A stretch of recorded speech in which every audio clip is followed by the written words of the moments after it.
ये जीवन सत्य तब बनेगा जब ये जीवन परमात्मा के चरणों में लगेगा। ये संसार सत्य नहीं असत्य है, इसमें सुविधाएं मिल जाएगी, साधन मिल जाएंगे, व्यवस्थाएं मिल जाएंगी आपको, लेकिन परमात्मा का चिंतन बहुत कम मिलेगा। ये सत्य क्या है? इसलिए सत्य की परिभाषा कही गई है, सत्य जहां है वहां भगवान है। दूसरी बात कही गई चिद। चिद का अर्थ होता है प्रकाश। प्रकाश दो प्रकार का होता है, एक बाहरी प्रकाश और एक होता है आंतरिक प्रकाश। ठीक,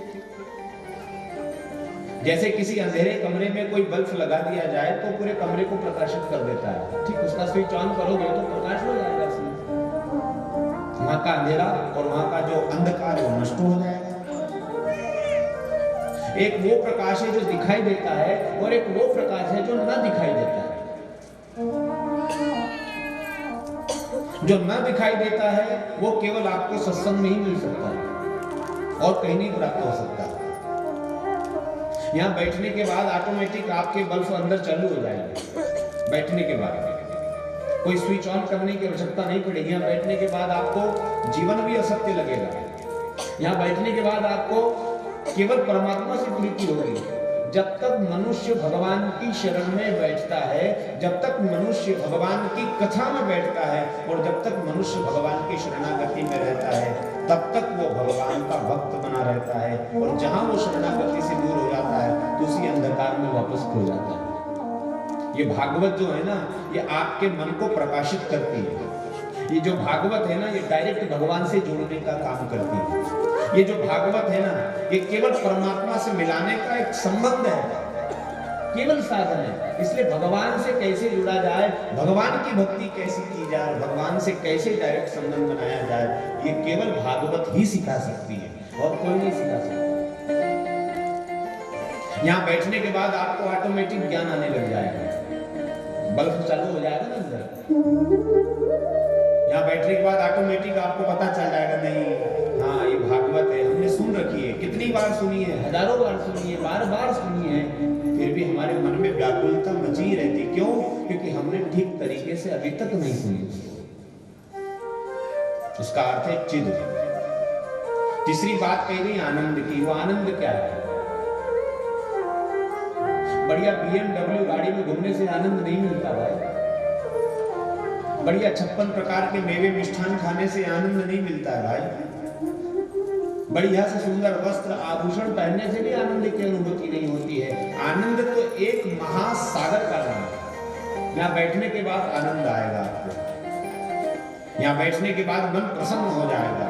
और एक बात और आपसे कहें, जब आपका मन परमात्मा के चरणों में लग जाए और आपकी भक्ति भगवान से जब जुड़ जाए और आपका रोम रोम केवल परमात्मा का चिंतन करने लग जाए, तो समझ लेना आनंद प्रवेश कर गया। उस आनंद की बात कही गई है। इन तीन शब्दों से मिलकर के बना सच्चिदानंद। क्या क्या बना? सच्चिदानंद। अब ये भगवान सच्चिदानंद जो है, ये करते क्या है? तो कहते हैं विश्वोत्पत्त्यादि हेतवे। इस संसार को बनाया भगवान ने, इस संसार को चलाया भगवान ने, और अंत में समय आने पर इस संसार का संहार करने वाले भी परमात्मा ही है। एक बात बताऊं, एग्जाम्पल के तौर पर सुनिएगा थोड़ा सा।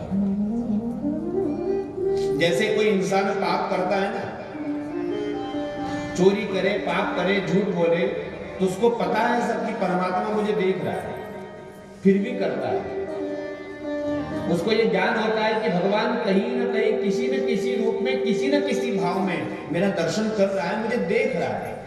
तो ये जो पाप करने वाला इंसान होता है ना, इसके अंदर परमात्मा का भाव नहीं होता। अगर वो भाव प्रकट हो जाता है तो चोरी करता ही नहीं, पाप करता ही नहीं। इस पाप से मुक्त कराने वाले भगवान है, इस संसार की रचना करने वाले भगवान है, इस संसार का लय करने वाले भी भगवान है, और अंत में संसार को प्रलय तक ले जाने वाले भी परमात्मा है।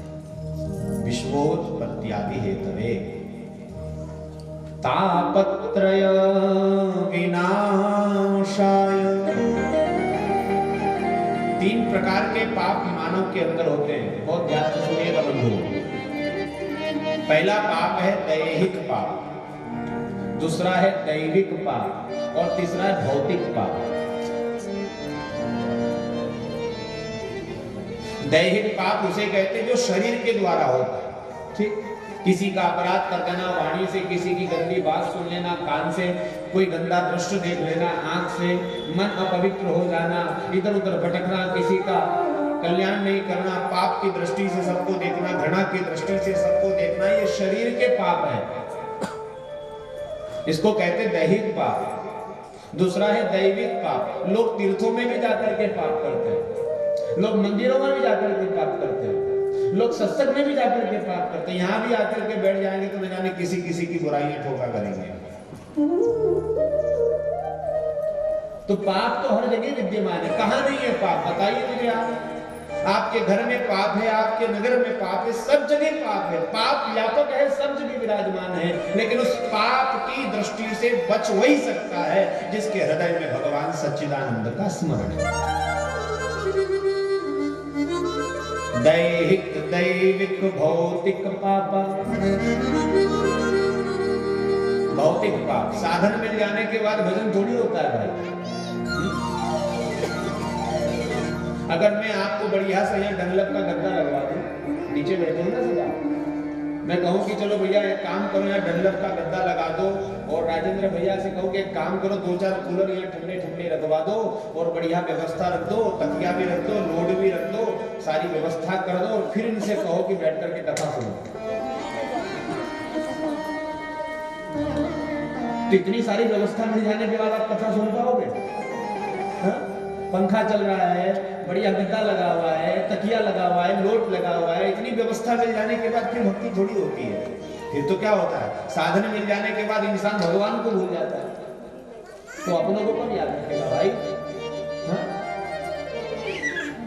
भौतिक पाप उसे कहते हैं। हम जानते हैं परमात्मा व्यापक है, सर्वत्र है, हर जगह व्याप्त है, फिर भी अनजान बन करके पाप निरंतर करते रहते हैं। ऐसे पापों से मुक्त कराने वाला केवल एक ही नाम है, जिसका नाम है श्री कृष्णाय वयम्।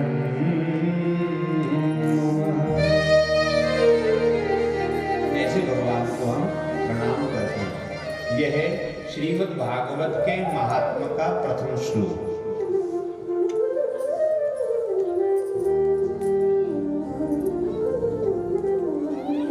ऐसे परमात्मा की व्याख्या श्री सुखदेव जी महाराज जी ने परीक्षित जी को सुनाई। ये कथा भागीरथी के तट पर चल रही है, गंगा जी के किनारे। स्थान है सुक्रताल धाम, सुखताल धाम, आज की भाषा में उसको सुखताल कहते हैं। और परीक्षित जी महाराज जी ने श्रीमद् भागवत महापुराण की कथा ये सुखदेव जी के मुखारविंद से गंगा जी के पावन तट पर सुनी। एक वो गंगा है जो शरीर की शुद्धि करती है, एक ये गंगा है जो मन की शुद्धि करती है। ठीक, उसे भागीरथी गंगा कहा जाता है और इसे भागवती गंगा कहा जाता है। श्रीमद् भागवत ज्ञान गंगा यज्ञ क्यों लिखते हैं ऐसा पीछे? 18 पुराण हमारे शास्त्र में बताए गए, शायद नाम किसी को पता हो ना हो, लेकिन सारे पुराणों में किसी के आगे श्रीमद् का तिलक नहीं लगाया, श्रीमद् का तिलक नहीं लगाया, लेकिन केवल भागवत पुराण के आगे श्रीमद् की तिलक और उसकी व्याख्या करी गई है कि भैया भागवत ही समस्त पुराणों में श्रेष्ठ है और भागवत ही संपूर्ण संसार के पाप और ताप से मुक्त कराने वाला है और भागवत ही इंसान को अंत में मोक्ष के द्वार तक ले जाएगा। कई बार आपके नगर में कथाएं होती, बार बार कथाएं होती है और मैं अपनी वाणी से भी आपको कई बार कथाएं सुना चुका हूँ, लेकिन इस बार हम प्रण करके आए, पता है क्या, कि श्लोकार्थ पूरी भागवत सुनाएंगे आपको। हाँ, कुछ नया होना चाहिए ना भाई। हर बार एक की चीज खाया करोगे तो फिर आपको भी उसका उच्चाटन होने लग जाएगा। रोज गुलाब जामुन खाने को दे देते, एक दिन तुम भी कहोगे भाई कभी दाल भी खिला दो। तो ऐसा भाव है भगवान का। कोई तन दुखी, कोई मन दुखी, कोई धन बिन रहत उदास, थोड़े थोड़े सब दुखी, सुखी राम के दास। सब दुखी लोग बैठे यहाँ पर, कोई सुखी नहीं है भला। किसी से भी पूछ लो आप सुखी हो? हाँ, खूब पैसा मिल जाता है ना तो भी इंसान दुखी है। कहीं ऐसा ना कि रात में कोई चोर आकर के डाका डाल दे। हाँ? उल्लू जैसा रात भर निगरानी में बैठा रहेगा, शरीर का सुख भूल जाएगा पैसे की रक्षा के लिए। हाँ?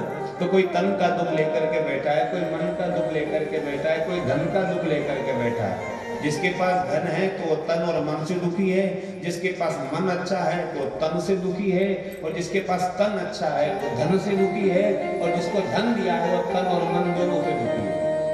हाँ? 3 घंटे पालकी लगा करके हम बैठ नहीं सकते, क्यों महाराज? कमर दुखने लग जाएगी। हाँ? कभी घुटने में दर्द, कभी कमर में दर्द, तो कभी पाँव में दर्द, तो कभी मन कहेगा पानी पियाऊं, घूम आऊं, फिर आऊं, इधर चहलाऊं, उधर पहलाऊं, फिर आकर के कथा सुन लूं। मन भी सब चटपट करता रहता है, एकाग्र नहीं है। एकाग्रता के साथ में जब तक भगवती और भागवती की कृपा नहीं होगी तब तक हमारा विवरण और चित्रण होता रहेगा। मन को साधना, भगवान स्वयं कहते हैं ये भटकता रहेगा तो भी आपका कल्याण नहीं होगा, एकाग्र करना पड़ेगा। सारी की सारी चीजों को एकाग्र करके भगवान सच्चिदानंद का स्मरण करना पड़ेगा, तो ही आपका कल्याण अवश्य होगा। केवल राम का नाम लेने वाले ही संसार में सुखी है भाई। हाँ?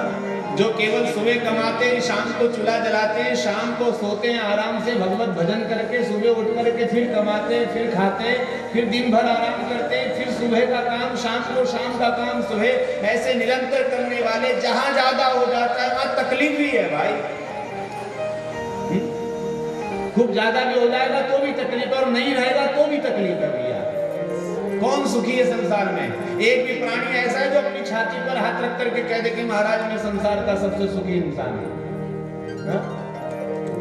परेशान लोग ज्यादा बैठे संसार में, लेकिन हाँ, इन परेशानियों से मुक्त करने वाला अगर कोई साधन है तो उसका नाम है श्रीमद् भागवत महापुराण। बैठो, भगवान की छांव में बैठो। अरे संसार के पास जाओगे तो ठोकर के अलावा कुछ नहीं मिलेगा, लेकिन परमात्मा की शरणागति में जाओगे तो परमात्मा आपको वो सब कुछ देगा जिसकी चाह भी हमने जीवन में नहीं की, और दिया है भगवान ने। नहीं दिया? बोलिए ना, हमारी औकात नहीं थी इतनी, उससे ज्यादा हमको भगवान ने दिया। आपने जो मांगा वो दिया भगवान ने। घर मांगा घर दिया, गाड़ी मांगी गाड़ी दी, धन मांगा धन दिया, काम मांगा काम दिया, परिवार में पद प्रतिष्ठा मांगी वो भी दी भगवान ने। क्या नहीं दिया? लेकिन हम अपनी औकात से ज्यादा पा करके देने वाले को ही भूल गए। जिसने दिया उसी को भूल गए। और जो देने वाला था वो उदार होता है, वो सदा बड़ा होता है, उसका स्थान सदा ऊंचा होता है। लेने वाला सदा छोटा होता है। भिक्षुक है, भिखारी है। जब देखो जब कटोरा लेकर के भगवान के पास पहुंच जाते, महाराज भगवान ये दो ये दो, ये करो, वैसा करो, वैसा करो। बस यही हमारी कल्पना है, यही हमारे विचार है साहब। इनसे कभी ऊपर आकर के भी देखो भाई, इनसे कभी ऊपर उठ करके भी देखो। संसार में कितनी शांति है, भगवत नाम में कितनी शांति है, और भगवान की भक्ति में कितनी शांति है भाई। बैठो घंटा 2 घंटा, खपाओ अपने को, तपाओ अपने को, आसन पर बैठ करके खपाओ, तपाओ, तब चमक आएगी। और जब चमक आएगी ना तो सारा नगर प्रकाशित हो जाएगा तेरे भक्ति के भाव से। ये भावना होनी चाहिए, एकाग्रता के साथ में। भाग्योदय बहुजन्म समर्जितेन सत्संगमं च लभते पुरुषो यदा वै अज्ञान हेतु कृतमोह महांधकार नाशं विदाय हितदोदयते विवेकः भाग्योदयेन बहुजन्म समर्जितेन सत्संगमं च लभते पुरुषो यदा वै। ये सत्संग मिल रहा है ना आपको, ये भाग्य से मिलता है भाई।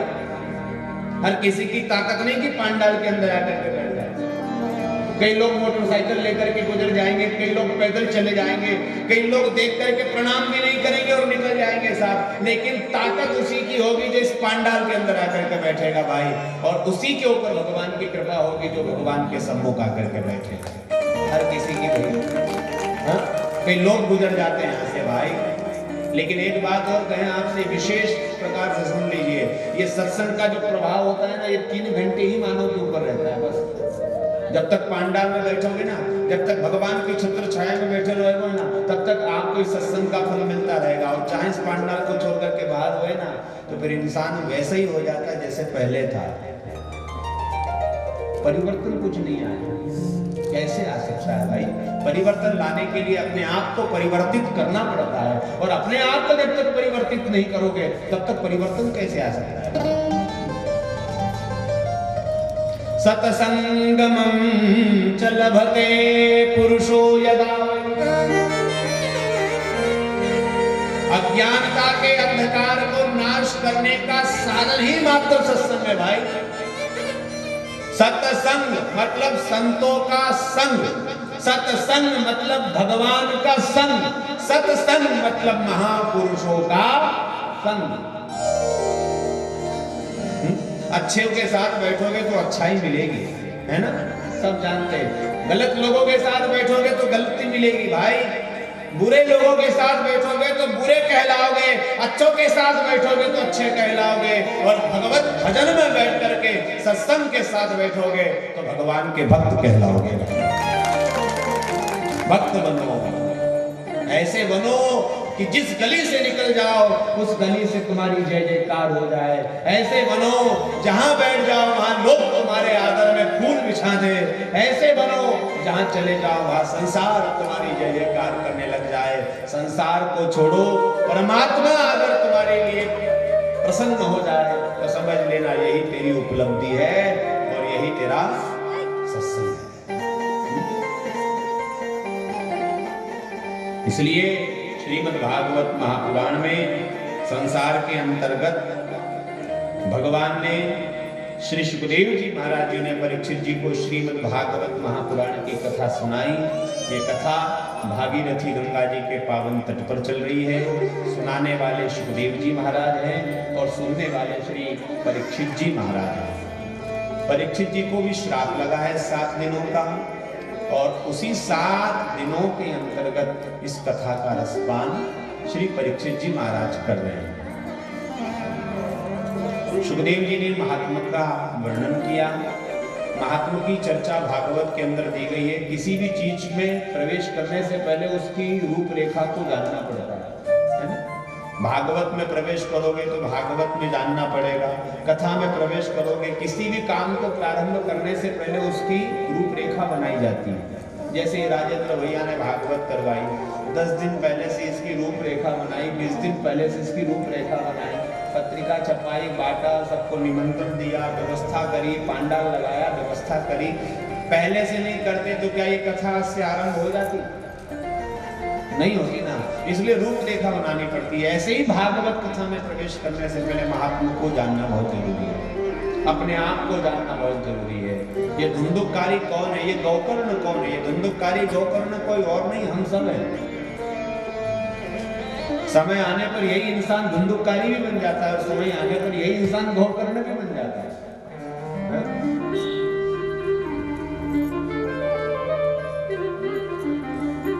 गंगा जी के पावन तट पर कथा चल रही थी।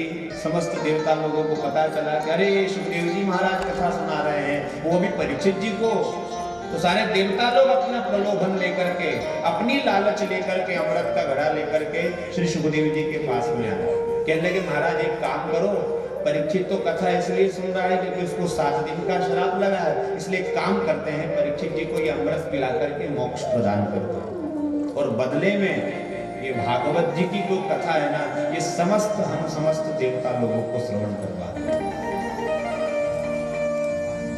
पता है सुखदेव जी क्या कहते हैं? सुखदेव जी कहते हैं ब्रह्मा जी, तुम जो अमृत लेकर के आए हो ना, इस अमृत को पीने वाला ही कल्याण कर जा सकता है, और ना पीने वाला का कभी उद्धार नहीं हो सकता।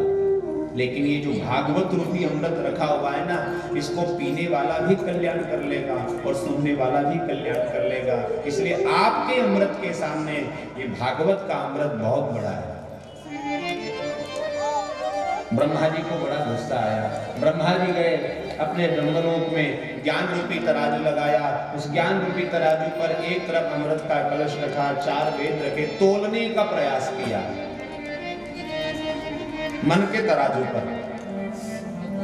ऐसा लगा करके नहीं, एक मन का तराजू अलग होता है जिसमें पाप और पुण्य को तोला जाता है। धर्म और भगवान की कथा को तोलने का प्रयास किया। अरे बड़ा क्या है इसमें, ये तो जाने भागवत बड़ी है कि वेद बड़े हैं। तो पता है, एक तरफ भागवत रख दी और एक तरफ 4 वेद रख दिए। 4 वेद रखने के बाद भी भागवत का पलड़ा नहीं था। ब्रह्मा जी समझ गए कि हो सकता है भाई शास्त्रों से ऊपर उठ जाए, तो 6 शास्त्र भी रख दिए, फिर भी भागवत का पलड़ा नहीं उठा। 17 पुराण विराजित कर दिए, फिर भी भागवत का पलड़ा नहीं उठा। अंत में श्रीमद् भागवत महापुराण को रखा और एक तरफ अमृत का घड़ा रखा है। अमृत का घड़ा रखते ही, भागवत को रखते ही अमृत का घड़ा ऊपर उठ गया। और जैसे ऊपर उठा तो ब्रह्मा जी के मन में थोड़ा सा संशय आया, कहीं ऐसा ना हो कि इतने ग्रंथ वेद और शास्त्र का वजन होने के कारण ही अमृत का कलश ऊपर उठ गया हो। अमृत का कलश नीचे रखा, एक तरफ के भागवत को नीचे रखा, एक तरफ केवल श्रीमद् भागवत महापुराण को रखा और एक तरफ श्री अमृत का कलश रखा। दोनों की तोल करके व्याख्या करने की कोशिश करी तो अंत में निर्णय यही निकला कि भागवत महापुराण से बढ़कर के संसार में दूसरा कोई अमृत नहीं है। मोह रहो रसिका भो विभावों का, जितना पियोगे उतना कम है भाई, और जितना पीते रहोगे उतना कम है। भागवत का रस जितना पीते रहोगे उतना कम है। हा? अंत में ब्रह्मा जी का संशय दूर हुआ और संशय दूर करके अमृत का कलश लेकर के आए और ला करके श्री ब्रह्मा जी ने वो अमृत का कलश राजा परीक्षित जी को दिया। कहा कि आप तो कथा सुन रहे हो सुखदेव जी के मुख से, हम समस्त देवता लोग भी आपकी वाणी से कथा को सुनना चाहते हैं। तो एकाग्र चित्त से भागवत कथा का रसपान राजा परीक्षित के साथ में समस्त देवता लोगों ने भी किया। एवं विनिमय जाते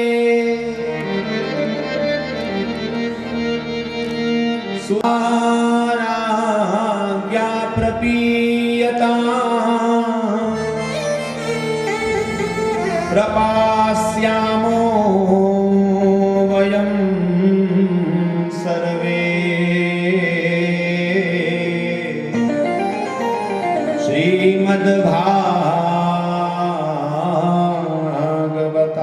श्रीमद्भागवतामृतम्। इस कथा को सुनिए, इस कथा में अमृत है। मुहुर हो, बार बार सुनने के बाद भी आपका मन परिपूर्ण नहीं हो पाता। क्यों? क्योंकि भागवत में इतना रस है भाई। मत भटकिए संसार में, परमात्मा की शरण में आ जाइए, भगवान की शरणागति को ग्रहण कर लीजिए, आपका निश्चित कल्याण होगा। इसमें कोई संशय नहीं है, इसमें कोई संशय नहीं है भाई। फालतू ना बैठे, कैसे शरीर से, मन से, नेत्र से केवल परमात्मा का दर्शन हो और वाणी से भगवान के नामों का वर्णन हो और कान से भगवान की कथा का श्रवण पान हो। यही एक मनुष्य की धन्यता है। हाँ? हम काल के मुख में ग्रास की भांति लटक रहे हैं। काल के मुख में ग्रास की भांति लटक रहे हैं। अभी बढ़िया बैठे हो, खा पी करके आनंद से बैठे हो ना, 5 सेकंड बाद क्या होगा पता है आपको? हाँ बोलिए ना माता जी, पता है आपको 5 सेकंड बाद क्या होगा? जब 5 सेकंड की गारंटी नहीं है तो भैया जीवन की गारंटी कैसे ले सकते हैं? अभी बढ़िया कथा सुन रहे हो, 5 सेकंड बाद सुन पाओगे कि नहीं सुन पाओगे, इसकी गारंटी है आपके पास? नहीं है ना, मेरे पास है ना आपके पास में। हाँ, लेकिन एक वस्तु की गारंटी मैं आपको अवश्य दे सकता हूं, उस वस्तु का नाम है केवल भगवान की कथा और केवल परमात्मा का साथ।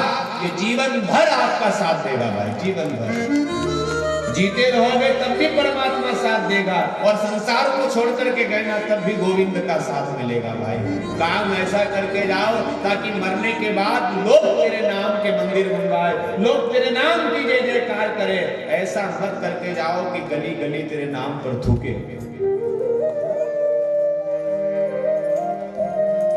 पैसा तो एक वेश्या भी कमाती है भाई, पैसा तो एक दुकानदार भी कमाता है, पैसा तो एक समस्त संसार के लोग पैसे के पीछे भाग रहे हैं, लेकिन हम किसके पीछे भाग रहे हैं? अपने आप को देखो कि भैया आप कहां हैं?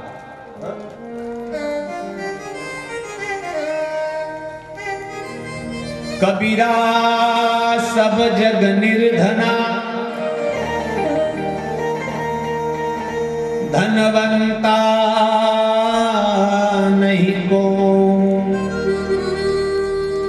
धनवंता सो ही जानिए,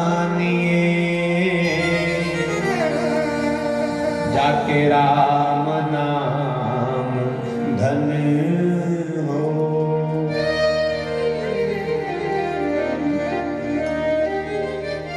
बड़ा किसको कहोगे आप? पैसे वाले को बड़ा कहोगे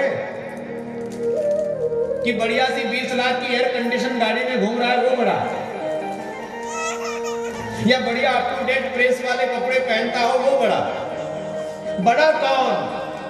ना कोई धन से बड़ा हो सकता है, ना कोई बल से बड़ा हो सकता है। हो सकता है, हम किसी को नहीं ठुकरा रहे। कोई आय निश्चित तौर पर धन में भी बड़ा हो सकता है, कोई बल में भी बड़ा हो सकता है, कोई आयु में भी बड़ा हो सकता है, लेकिन हाँ श्री सुखदेव जी कहते बड़ा वो है जिसके पास ज्ञान है, और जो ज्ञान जिसके पास है, जो ज्ञान परमात्मा को प्रसन्न करने में लग रहा है, वो संसार में सबसे श्रेष्ठ होता है, संसार में सबसे बड़ा होता है।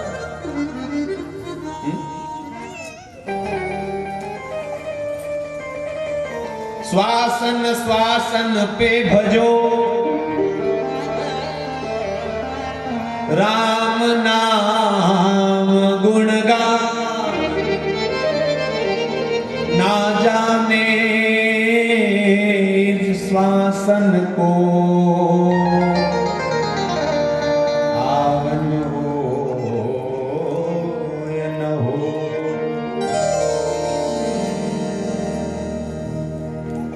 बोली वृंदावन बिहारी लाल की, श्रीमद् भागवत महापुराण की, बांके बिहारी लाल की। वो जिनको जीवन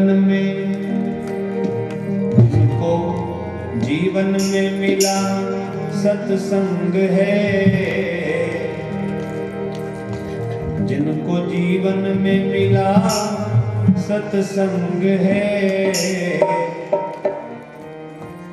वो जिनका गोविंद से संबंध है, उसे हर घड़ी आनंद ही आनंद है, उसे हर घड़ी आनंद ही आनंद है, उसे हर घड़ी आनंद ही आनंद है, उसे हर घड़ी आनंद ही आनंद है। जिनको जीवन में मिला सत्संग है, जीवन में मिला सत्संग है, जिनका गोविंद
पाया।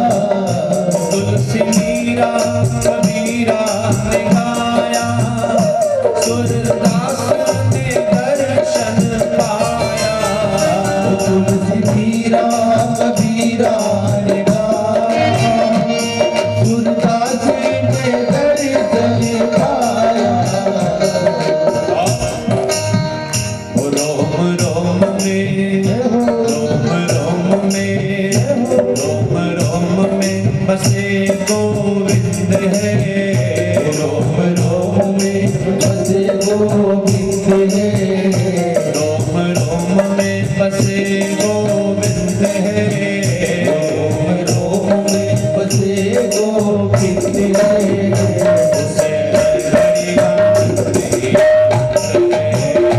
उसे हर घड़ी आनंद ही आनंद है।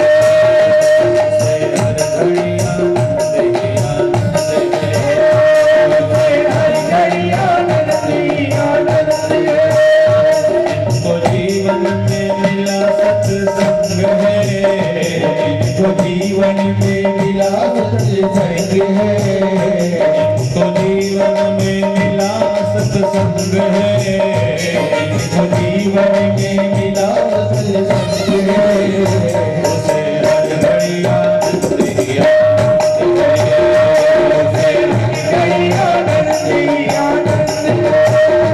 उसे हर घड़ी आनंद ही आनंद है। उसे हर घड़ी आनंद ही आनंद है। विराज है।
जिनका जीवन सच्चाई में ढल गया, उनके दुखों का पर्वत भी गल गया। उनका जीवन सच्चाई में ढल गया, उनका दुखों का पर्वत भी ढल गया। जिनका जीवन सच्चाई में ढल गया, उनके दुखों का पर्वत भी गल गया। जिनका जीवन सच्चाई में ढल गया, उनके दुखों का पर्वत भी ढल गया। जिनके हृदय में, जिनके हृदय में, जिनके हृदय में राम नाम बंद है। जिनके हृदय में राम नाम बंद है। जिनका गोविंद से संबंध है। जिनका गोविंद से संबंध है। उसे हर घड़ी आनंद ही आनंद है। उसे हर घड़ी आनंद ही आनंद है। उसे हर घड़ी आनंद ही आनंद है। उसे हर घड़ी आनंद ही आनंद है। जिसको जीवन में मिला सत्संग है। तो जीवन में मिला सत्संग है। जिनका गोविंद से संबंध है। गोविंद से संबंध है। उसे हर घड़ी आनंद ही आनंद है। उसे हर घड़ी आनंद ही आनंद है। उसे हर घड़ी आनंद ही आनंद है। उसे हर घड़ी आनंद ही आनंद है। उसे हर घड़ी आनंद ही आनंद है। हर घड़ी आनंद ही आनंद है। उसे हर घड़ी आनंद ही आनंद है।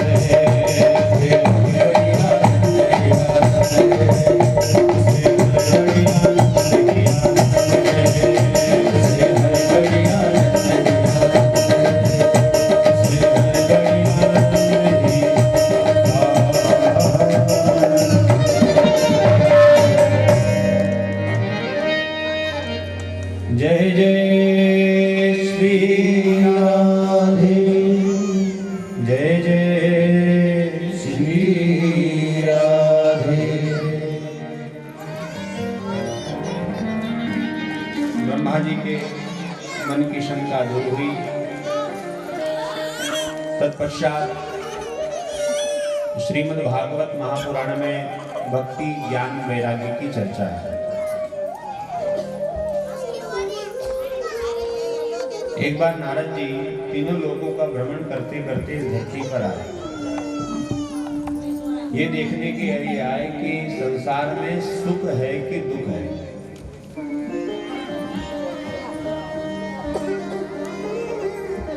जगह जगह गए, सब तीर्थों में घूमे, सभी जगह गए, लेकिन कहीं भी नारद जी को शांति का अनुभव नहीं हुआ। दुख ही दुख, जहां गए वहां दुख।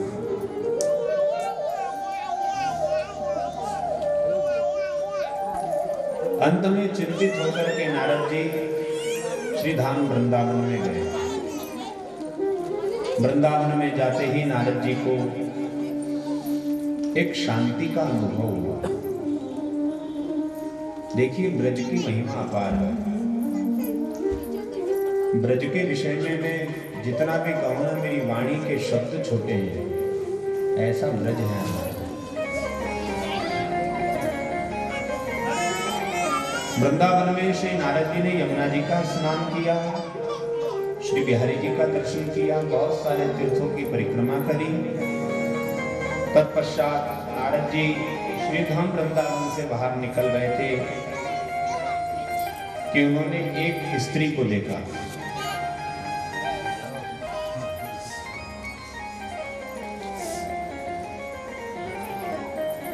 उस स्त्री की गोद में दो वृद्ध पुरुष लेटे हुए थे और आसपास बहुत सारी स्त्रियां घेरा बना करके खड़ी थी। कहते ये स्त्रियां कोई और नहीं थी जो घेरा बना करके खड़ी थी, यही नदियां थी, गंगा, यमुना, नर्मदा।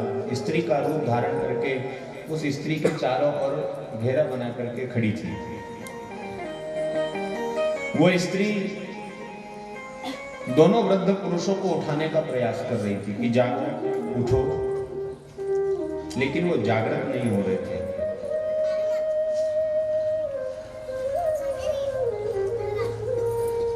तब नारद जी चिंतित हुए, पूछने लगे कि क्या करना चाहिए, मैं जाऊं कि नहीं जाऊं। देखिए, एक बात और है, स्त्रियों के बीच में अचानक जाया भी नहीं जा सकता। कोई संत हो और बहुत सारी महिलाएं वहां खड़ी हो तो उसके बीच में संत कैसे चला जाए। विचार आने लगा नारद जी को।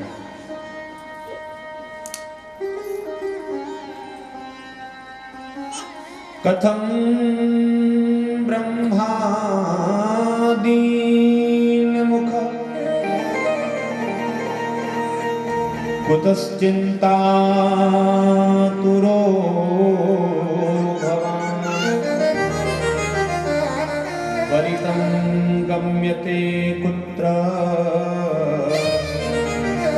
कुतश्चागमनं तथा। चिंता दूर हो गई नारद जी। उस स्त्री ने कहा, भो भो साधु क्षणं तिष्ठ, मम चिंतामपि नाशयति।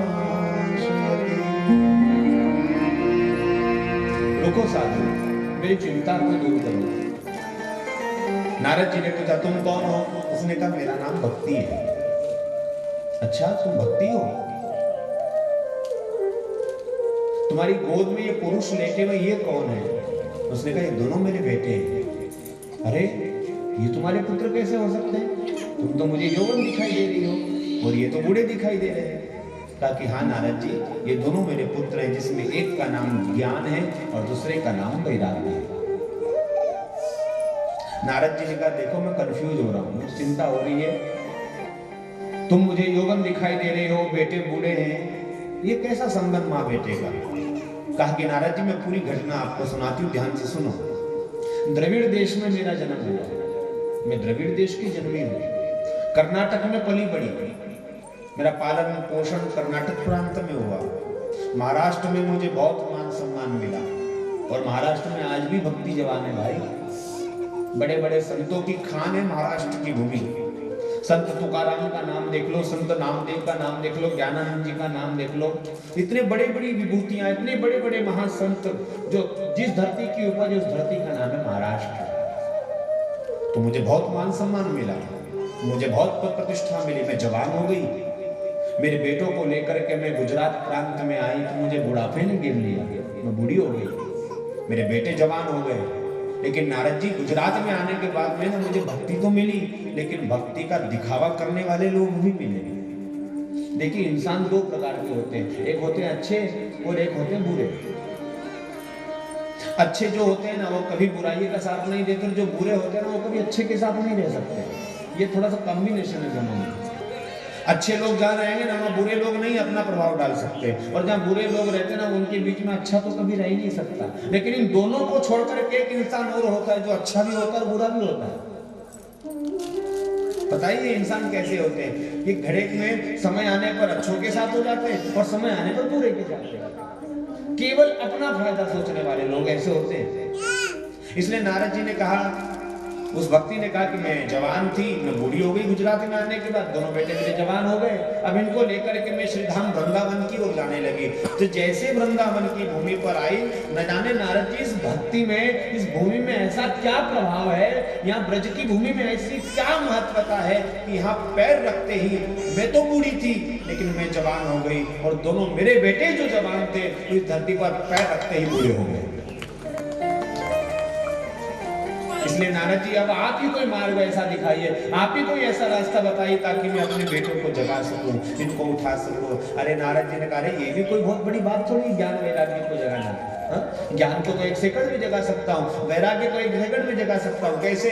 नारद जी अपनी वीणा लेकर के ज्ञान वैराग्य के पास में बैठ गए और गीता का पाठ, वेद वेदांत का पाठ सुनाने लगे। और पता है कैसे उठा रहे? जैसे कोई अपने घर में कोई बेटे को उठाता है, उठो ज्ञान, उठो वैराग्य, उठो, उठने का समय आ गया, उठो, जागो, जाग जाओ। अब बताओ ऐसे अगर जगाना होता तो भक्ति माता कब की जगा करके ले जाती, लेकिन जागृत नहीं हुए।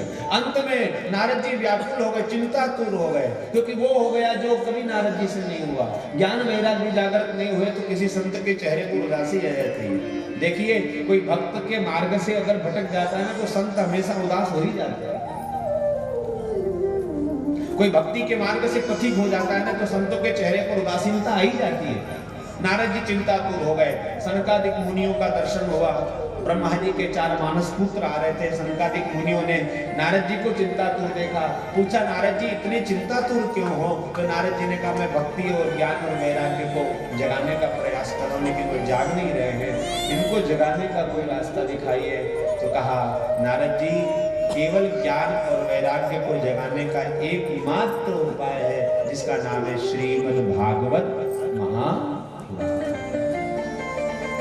ये कथा सुनो। सत्कर्मं सूचको नूनं ज्ञान यज्ञ स्मृतो बुधैः श्रीमद् भागवता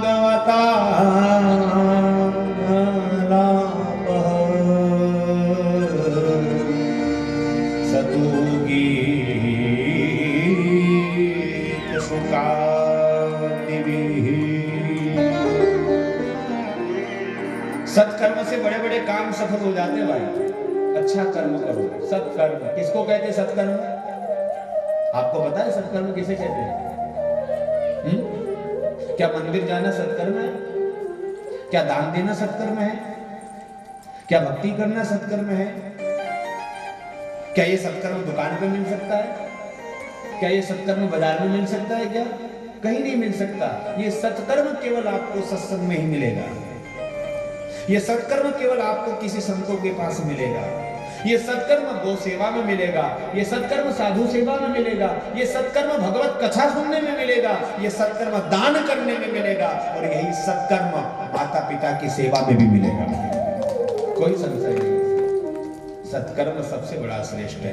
अच्छा बनो, और जो अच्छा बनता है ना उसका पूरा संसार सम्मान करता है।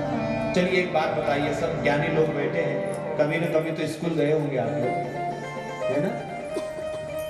पहली, दूसरी, 5वीं, 10वीं, 11वीं, 12वीं, जहां तक पढ़ना तो सब जानते, लिखना सब जानते हैं। एक बात बताइए मुझे, अगर कोई पढ़ा लिखा आदमी आता है तो उसका लोग संसार में इज्जत करते कि नहीं करते? कोई आईएएस आईपीएस ऑफिसर आ जाए तो आप उसको प्रणाम करोगे कि नहीं करोगे? कोई डॉक्टर आ जाए तो उसको प्रणाम करोगे कि नहीं करोगे? कोई जज आ जाए, मजिस्ट्रेट आ जाए, कोई पुलिस वाला आ जाए, कोई श्रेष्ठ आदमी आ जाए जो आपसे अवधि में ऊंचा है, तो आप उसको प्रणाम करोगे कि नहीं करोगे? करोगे। आप उसको भी प्रणाम कर रहे हो और उसके पद को भी प्रणाम कर रहे हो कि जिस स्थिति पर वो बैठा है, जिस प्रतिष्ठा के ऊपर वो बैठा है, वो प्रतिष्ठा प्रणाम करने के योग्य है। जैसे किसी श्रेष्ठ इंसान को देख करके संसार प्रणाम करता है, जैसे पढ़े लिखे को देख करके कोई इंसान प्रणाम करता है, जैसे किसी डॉक्टर को देख करके हम प्रणाम करते हैं, जैसे किसी बड़े आदमी को देख करके हम नमस्कार करते हैं, ऐसे ही संसार में समस्त सत्कर्म को देख करके मानव जाति ने और भगवान के भक्तों ने सत्कर्म को श्रेष्ठ मान करके प्रणाम करना चाहिए। अच्छा चलो, अच्छा सोचो। हमारा खान पीन और व्यवहार और विचार सब खराब हो गया। जैसा खा रहे हैं ना वैसे विचार भी प्रकट हो रहे हैं। आहार शुद्धि नहीं है, व्यवहार शुद्धि नहीं है, आचार शुद्धि नहीं है, विचार शुद्धि नहीं है। कहां कहां आपको ठीक करे भाई? मन में आया जो वो ठूसे जा रहे हैं, खाए जा रहे हैं, बस होगा क्या इसके पीछे कोई विचार नहीं करता। आहार सुधारिए, सबसे पहले आहार सुधर गया तो आपका व्यवहार सुधर जाएगा, और व्यवहार सुधर गया आपका तो आपका शिष्टाचार ऑटोमेटिक व्यवस्थित हो जाएगा।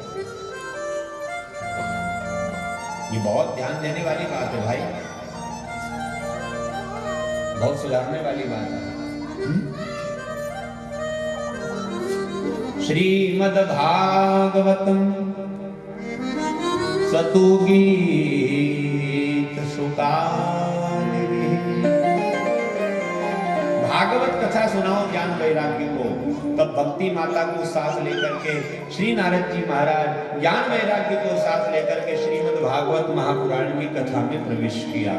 सर्वप्रथम सनकादिक मुनियों ने इस कथा को श्री बद्रिका धाम में विराजमान होकर के इस कथा का वाचन किया, सुना। नारद जी ने सुनी, भक्ति ने सुनी, ज्ञान ने सुनी, वैराग्य ने सुनी, और फिर कलिकाल बीतने पर परीक्षित जी को श्राप लगने पर ये भागवत कथा का वाचन इस कलिकाल में मां गंगा के पावन तट पर सुक्ताल धाम के अंतर्गत ये कथा श्री व्यास जी के द्वारा लिखित गई, और सुखदेव जी ने इस कथा को वाचा, और परीक्षित जी महाराज इस कथा के प्रथम यजमान बने। और इस दास को भी सुक्रताल धाम में कथा सुनाने का सौभाग्य मिल चुका है 2 बार। जहाँ पर श्री परीक्षित जी महाराज जी ने कथा सुनाई थी ना, उसी वट वृक्ष के नीचे, भाइयों आज भी वो बड़ का पेड़ है, आज भी वो वट वृक्ष है। और पता है उसकी विशेषता बताएं आपको, उसका एक भी पत्ता आज भी सूखता नहीं है, ये उसकी विशेषता है। उसका एक भी पत्ता झड़ता भी नहीं है, ये आज भी विशेषता है। सोचिए किसी भी कोई भी वृक्ष हो तो पतझड़ में हर वृक्ष का पत्ता झड़ जाता है, लेकिन वो वट वृक्ष इतना विशाल है और इतना विशालकाय फैला हुआ है कि उस वट वृक्ष का एक भी पत्ता आज भी नहीं झड़ता है। और उसी वट वृक्ष के नीचे बैठ करके इस दास को भी श्रीमद् भागवत सुनाने का सौभाग्य मिला भाई, और वहां का कुछ अनुभव ही अलग था।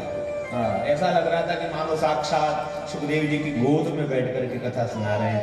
ऐसी महिमा है भागवत जी की भाई। और अभी बद्रीनाथ धाम की यात्रा है, बद्रीनाथ धाम में हमारी भागवत कथा का चल रहा है जून या जुलाई में वो कथा होगी। बोनी कर लो, उसके बाद फ्री हो तो चलो। संसार में तो खाना पीना रहना ये तो जीवन भर चलता रहेगा भाई, कमाते कमाते मर जाओगे भी, लेकिन कुछ समय अपने लिए भी निकालो भाई। तीर्थों की यात्रा पे जाओ, कथाएं सुनो। तो बद्रीनाथ की यात्रा होगी जून या जुलाई में, और वहाँ भव्य विशाल भागवत कथा का आयोजन है। तो आप सब भी आमंत्रित हैं, चले। बाकायदा शुल्क लिया जाएगा आपसे, शुल्क लिया जाएगा, निःशुल्क की तो कोई व्यवस्था ही नहीं है। तो सब चलिए साथ में। बोली वृंदावन बिहारी लाल की। वृंदावन धाम अपारे रटे जा राधे राधे वृंदावन धाम अपारे रटे जा राधे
जन्म जन्म को कट को थारो मिल जाए